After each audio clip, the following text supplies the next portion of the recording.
Hi everybody and welcome back to Lost Genre Reddit Stories. This post is from the subreddit Am I the A-hole and it's by user Hotfly1091. Am I the a-hole because I went on my honeymoon without my brand new wife since she had to take care of her sister? Hi, I am posting this here after I got removed from AITA because there is going to be an update after my wife comes home, I think. I just got married. My wife, Tanya, basically raised her sister, Marie, after their mom passed away. Even after their dad had remarried, Tanya and her sister were more mom-daughter than sisters. Now, Marie got married last year and she got pregnant right away. No, not before. They figured they got pregnant on their honeymoon. Marie went into premature labor at our wedding reception. She gave birth to a tiny but healthy baby girl. And for some reason, Tanya decided that she needed to go take care of her. We were supposed to leave for our honeymoon 2 days after our wedding, but Tanya said she couldn't just leave. She isn't a doctor or a nurse. Marie has a dad, a stepmom, a husband, a mother and father-in-law. I don't understand why Tanya had to go. The problem was that we had non-refundable tickets and insurance didn't cover "I have to stay and take care of my sister" as part of the coverage. Plus, I had booked 2 weeks off for my wedding and honeymoon. So, since I was going to be home by myself doing nothing while my wife was in another city doing whatever, I went on the honeymoon by myself. I saved up a lot of my vacation time and money for this honeymoon. I won't be able to afford it again for years. I didn't want to waste the money, my time off, and pay for a hotel in Des Moines to sleep without my wife instead of going to Jamaica on a vacation I worked for a long time to pay for. I got a massive bed all to myself. I used all the resort credits that were for couple massages, romantic excursions, special meals, deep sea fishing, and a dune buggy tour of the island. I just got back and my wife is still with her sister. However, she is upset I went on our honeymoon by myself. Was I supposed to let the money go to waste? Was I supposed to sit at home playing Diablo while I waited for her to be done? We are fighting about it. My friends all agree that I would have been dumb to waste the money and my time off. Her friends think I was an a-hole to go enjoy myself while she was taking care of her sister and a new baby. I will add that there was no place for me to stay at Marie's house. Tanya is sleeping in the nursery since the baby is still in the NICU. Well, OP, no, I don't think you're an a-hole. I think the situation logically would say that you and your wife should have gone on your honeymoon, but I'm thinking the problem is way bigger than just the money that would have been wasted. As you pointed out, your sister-in-law has a husband, parents-in-law, a dad, a stepmom. She has a whole support network apart from her sister that could help her in this time. And your wife should have been able to go on the honeymoon. I mean, the only thing that would justify Tanya and you staying and not going to your honeymoon is if either your sister-in-law or the baby were in some sort of life-threatening situation and they needed the support or something like that. But you don't mention anything like that. You don't even mention that your sister-in-law asked her to stay. She just decided to stay. So if I was in your shoes, OP, I would sit down with my wife and ask her what's her priority, our marriage or the type of relationship she has with her sister, because she could have a healthy relationship. What do you guys think? Let me know in the comment section, and now let's check out the community comments. Long-winded Ogre says, comments are nuts. Buddy would have just been at home alone and bored, not the a-hole. His wife didn't need him. He's not arguing his wife should have come. He's asking if he did anything wrong when he was otherwise just going to be home alone, uninvolved with any of the goings on with his new niece, and the trip would have been a total loss money-wise. He didn't do anything wrong. Y'all are nuts. He wouldn't have been at the hospital supporting anyone. He wouldn't have had a place to sleep at his sister-in-law's house. He wouldn't have been there. He would not be present. OP spelled it out pretty clearly, and a lot of you just glossed over in your rush to get to the comments and tell OP he should have done things he would never be in a position to do. If you're going to give people real advice on their literal lives, the least you can do is read the entire question. Anything else is, forgive me, pretty effing stupid. Nobody important says not the a-hole, not even a little. Your new wife made a choice to stay and leave you on your honeymoon. Her sister wasn't in any real danger and she had a good support system in place with her. Having said that, you two have clearly started your marriage on the wrong foot, and it will take a serious amount of time and effort to work out if it's possible. It's clear you feel hurt and she feels the same, so there will be some serious and hard conversations to have with each other. And Bet Designer 7611 says, not the a-hole. And this comes from a mom of a baby who was born last year at 30 weeks gestation and weighed 2 pounds and 7 ounces. She literally cannot do anything to help with the baby in the NICU. Sure, she can be there to support the parents, but it sounds to me like they had other people able to do so. Your wife could have gone on the honeymoon.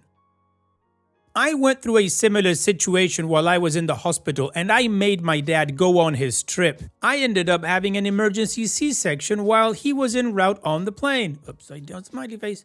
Anyways, absolutely not the a-hole. I hope you enjoyed your trip.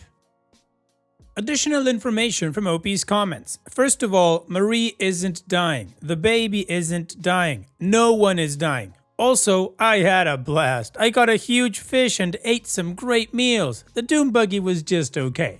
Now, I'm back home and I'm just annoyed, not angry. My wife said there was no place for me at Marie's place. She said I should go home. I said F that and went on a vacation that I spent a lot of money on. She could have stayed to take care of them, I guess. I'm not a doctor. What am I going to do? Marie did not ask Tanya to stay. In fact, she told her to go on the honeymoon.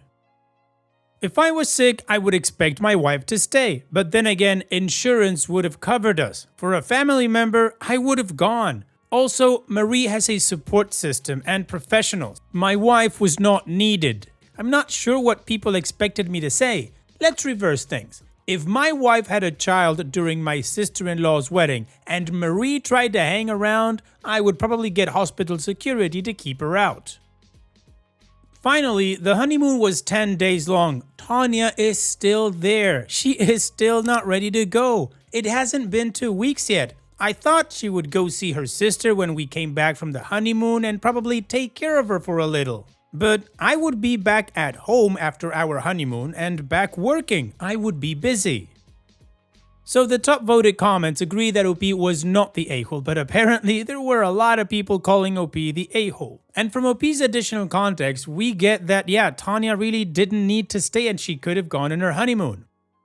In any case, we started the story knowing that there would be an update, so let's move on with that to see how the story ends.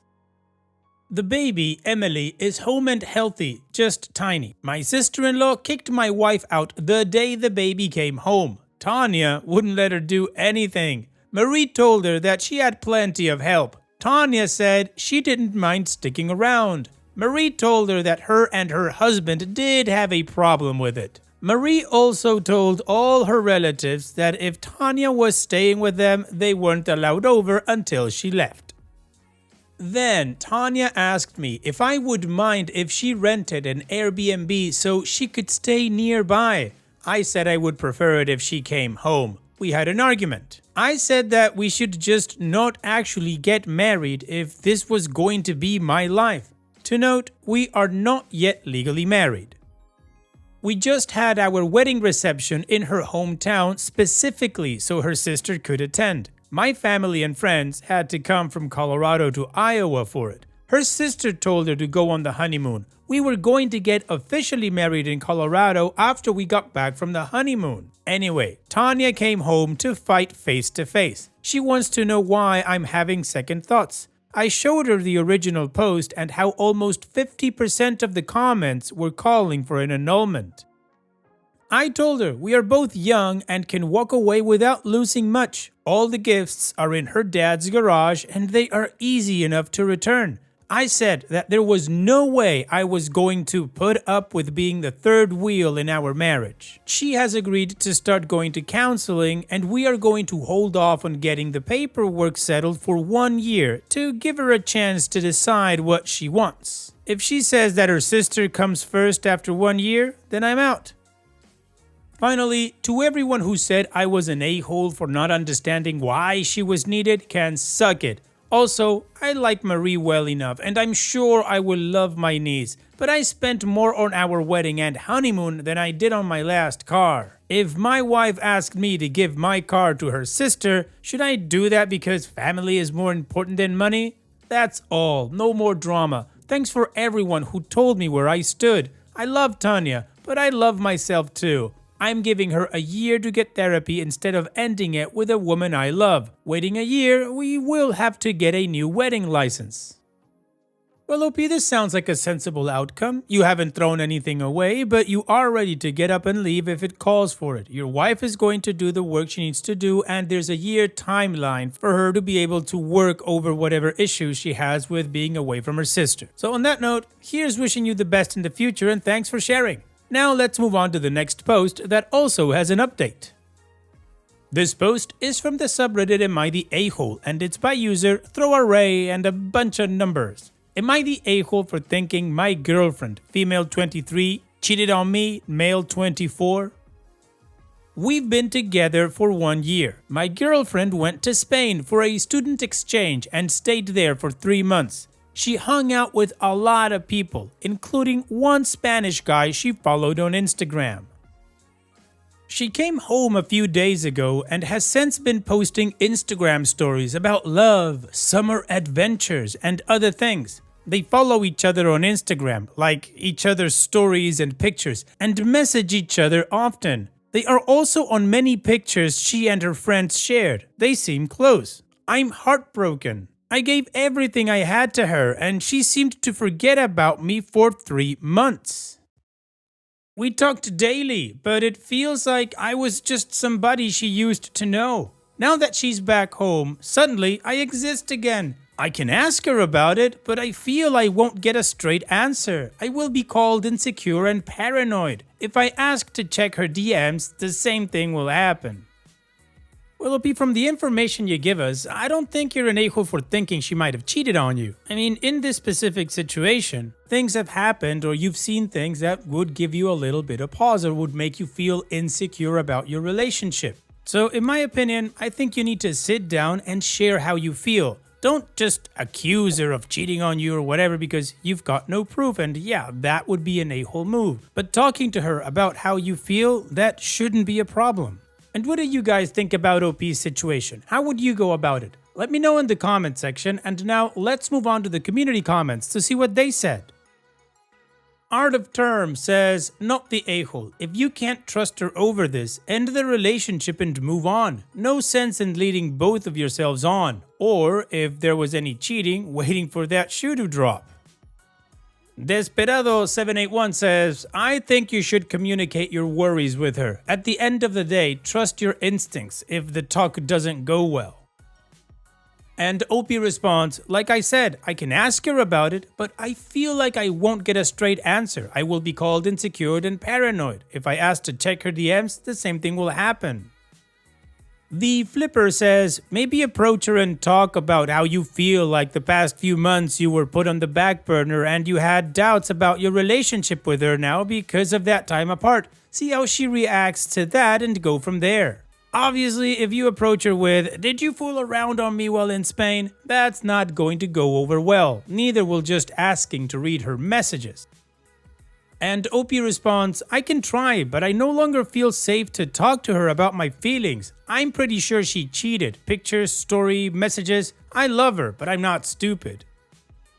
OP's edit. For all of you that keep attacking me for not talking to her, I don't feel safe talking with her. She never answers directly. It is always uncertain. During her stay in Spain, we used to talk daily, but over time this became a chore for her and she stopped responding to my calls or messages, so I stopped sending messages. I got a few over the course of 3 months, and now she behaves like nothing happened while spending most of her time on social media and texting with her new friends. Well, the majority of the community was telling OP that he was not the a-hole and that he should just try to talk to her, but I get the impression from the comments and the edit that OP kinda knows that something happened, but he just doesn't want to pull the trigger on breaking up. So how about we move on to the update to see how this story ends. I talked to her. Long story short, it ended in a fight. She called me insecure and controlling. Of course she did. I called her a liar. After about 20 minutes, she admitted that she had a hookup with that guy while she was in Spain because we were on a break. What the F? I don't understand. Break that only she knows about? I like the brain power to understand this logic. I might be really stupid, but I don't know. This is insanity.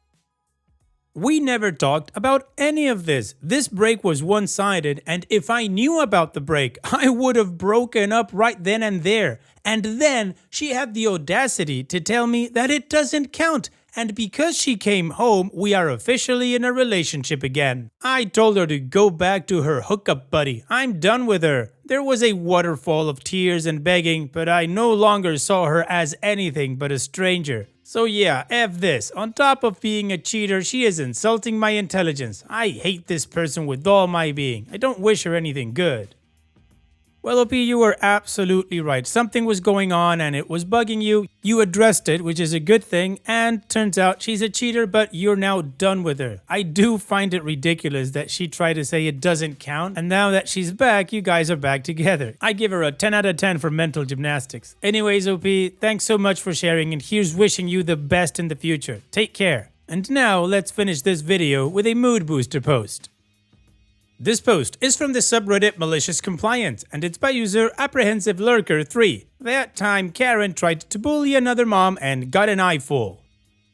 I, 33 female, unexpectedly gave birth 2 months earlier than my due date. Thankfully, baby and I are doing great and we've now made it home. As you can imagine, coming that early meant baby needed a rather long stay in the infant spa NICU.